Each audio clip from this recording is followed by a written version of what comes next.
Hello guys, শিক্ষার্থী এবং বন্ধু এবং দর্শনার্থী, আজকে আমরা একটু ট্রান্সলেশন নিয়ে আলোচনা করব। তো এই ট্রান্সলেশন নিয়ে আসি আমরা। আজকের ক্লাস হচ্ছে ট্রান্সলেশন, যে একজন প্রকৃত শিক্ষার্থী অজানাকে জানতে এবং অচেনাকে চিনতে সার্বক্ষণিক তৃষ্ণার্ত ও ক্ষুধার্ত।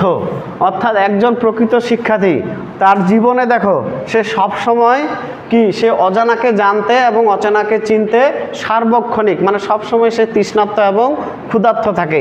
দেখো আজকে যদি আমরা স্বপ্নপুরী দেখি, কালকে ভিন্ন জগৎ দেখার ইচ্ছা হবে। ভিন্ন জগৎ দেখলে মোমো ইন ওয়াটার পার্ক হবে, তারপর হয়তো নওগাঁ যাওয়ার সোমপুর বৌদ্ধবিহার, এরকমভাবে আমাদের দেখার তৃপ্তি কখনো শেষ হবে না।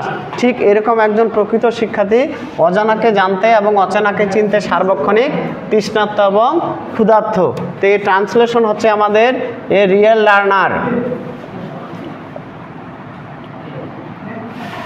এ real learner is always, always মানে সার্বক্ষণিক, থার্স্টি and hungry, thirsty মানে তৃষ্ণার্ত আর হাংরি মানে ক্ষুধার্ত, to know the unknown মানে অজানাকে জানতে, and to see the unseen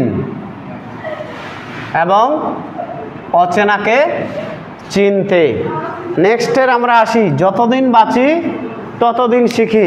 দেখো আমাদের উপরেরটার সাথে রিলেটেড, আমরা যতদিন বেঁচে থাকবো ততদিনেই শিখবো, কোনো না কোনো শিখবো। যতদিন বাঁচি ততদিন শিখি। We learn from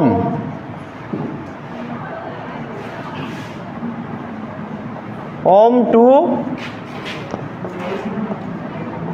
Tom. Tomb মানে কি? সমাধি, অর্থাৎ মৃত্যুর আগ পর্যন্ত। ওম মানে কি? মানে মায়ের গর্ভ থেকে। অর্থাৎ যতদিন বাঁচি ততদিন শিখি। We learn from womb to tomb. এবার একটু আমরা বিনোদনের দিকে আসি, যে ভালোবাসার গোষ্ঠী কিলাই। যে শিক্ষার্থী, যে দর্শনার্থী তার জীবনে ছাত্র থাকা অবস্থায় ভালোবাসাকে কিলাইতে পারবে, ভালোবাসার গোষ্ঠী কিলাই, সেই কিন্তু তার জীবনের লক্ষ্যে পৌঁছাতে পারবে। আর পরবর্তী জীবনে কিন্তু ভালোবাসা ছাড়া জীবন আবার অচল। তাহলে আমরা এবার আসি ভালোবাসার গোষ্ঠী কিলাই। আই ডিনাউন্স লাভ। তো আজকে এই পর্যন্তই, সবাইকে শুভেচ্ছা।